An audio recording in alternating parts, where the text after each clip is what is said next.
तो अब कुछ दिन पहले ही आचार्य प्रशांत का एक इंटरव्यू हुआ है। इसमें अच्छी अच्छी मीठी मीठी बातें हुई, हिंसा अहिंसा के बारे में, ईश्वर के बारे में। तो उस इंटरव्यू में आचार्य जी ने सभी को ज्ञान दिया है। अहिंसा परमो धर्मः, किसी भी कीमत पर अहिंसा का मार्ग नहीं छोड़ना है, चाहे सामने वाला जैसा चाहे वैसा व्यवहार करे। उदाहरण के लिए देखे तो मारे पिटे अपशब्द बोले, आपको हिंसा नहीं करनी है।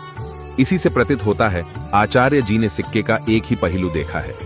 तो आचार्य जी कहते हैं, वही करता है जुल्म, सारी हिंसा अज्ञान से उठती है, वही जुल्म अत्याचार सबसे वहीं से आता है। तो मुझे अगर आपसे बदला लेना है तो मैं उसको खत्म करूंगा ना जिसने मुझे मारा, मुझे आपके भीतर के अज्ञान ने मारा है। तो आचार्य के अनुसार जो पाप हिंसा हो रही है वह अज्ञानता के कारण होती है, तो हमें सामने वाले का अज्ञान दूर करना चाहिए। इसी कड़ी में आचार्य गौतम बुद्ध का उदाहरण देते हैं कि किस तरह बुद्ध ने अंगुलीमाल को परिवर्तित किया। बुद्ध ने अंगुलीमाल को मार दिया, खत्म हो गया। इससे बड़ा बदला क्या होगा? क्या बड़ा बदला होगा? एक हत्यारा एक भिक्षु बन गया। इसे कहते हैं रिवेंज। ऊपर से क्या बदला लेना, मैं तेरा कोर ही मार दूंगा। उसका कोर किसका था? हत्यारे का। उन्होंने उसको भिक्षु बना दिया। ये होता है रिवेंज। उसको ही नहीं बनाया, उसके जैसे जितने थे उन सबको बना दिया। उन्हीं सबको नहीं बनाया, आने वाली समस्त पीढ़ियों के लिए बुद्ध व्यवस्था कर गए। आचार्य जी ने आगे और भी कहा कि सामने वाला व्यक्ति हिंसा करता है और आप वैसा ही करते हो, तो आप उसे कॉपी कर रहे हैं, और कॉपी उसे किया जाता है जो आदर्श हो, अर्थात आप उसे आदर्श मान रहे हो। मैंने आपको थप्पड़ मारा, मैंने किया क्या है? मैंने आपको कॉपी किया है ना? आपने वही किया जो मैंने किया। मैंने आपको कॉपी किया है। कॉपी किसको किया जाता है? जो आपका आदर्श होता है। तो मैं आपको अपना रोल मॉडल, अपना आदर्श, अपना आइडियल बना रहा हूँ। ये मैंने आपको बदला लिया या मैंने आपको सम्मान दे दिया? तो जो आपके साथ गलत करे, आप पलट के साथ गलत कर रहे हो। ये आपने कोई बदला थोड़ी लिया है। ये यहाँ आचार्य जी ज्ञान के सागर से कुछ बूंदे निकालकर सारे ज्ञान सागर को ही झुठला रहे हैं। आचार्य के अनुसार श्री राम जी पापी थे क्योंकि उन्होंने रावण का वध किया। तो आचार्य जी से प्रश्न है, क्या राम जी ने रावण को समझाने की कोशिश नहीं की, उसका अज्ञान दूर करने की कोशिश नहीं की? राम जी ने अंगद को शांति दूत बनाकर भेज दिया था। तो क्या रावण मान गया था? आचार्य के अनुसार तो राम जी ने रावण को कॉपी कर लिया, आदर्श मान लिया, क्योंकि रावण हिंसक था और राम जी भी हिंसक बने।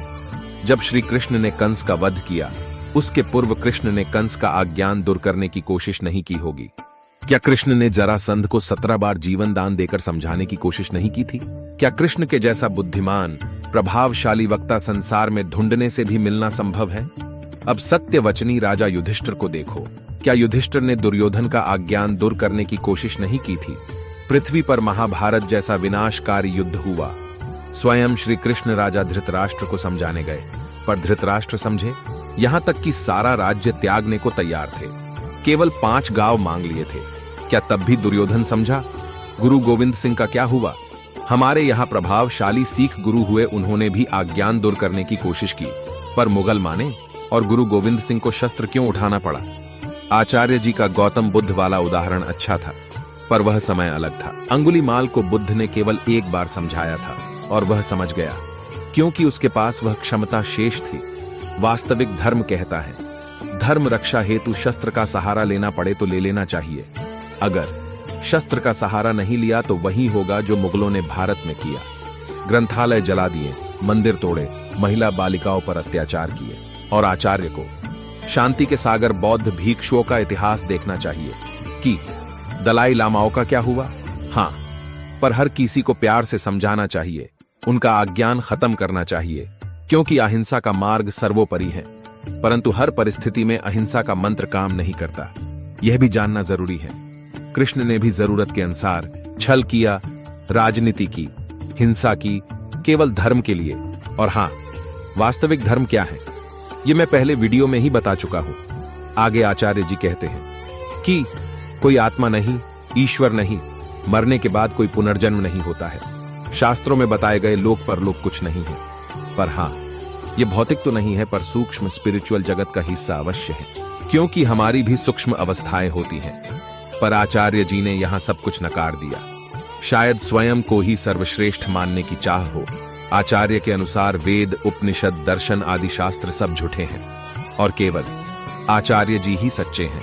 वैसे तो आचार्य जी दार्शनिक धरातल पर आदि शंकराचार्य का अद्वैत वेदांत दर्शन मानते हैं, पर यहां आचार्य प्रशांत स्वयं को आदि शंकराचार्य से श्रेष्ठ जताना चाह रहे हैं। वीडियो का मकसद आपको खोजी बनाने के लिए उकसाना है, किसी को अपमानित करना नहीं है।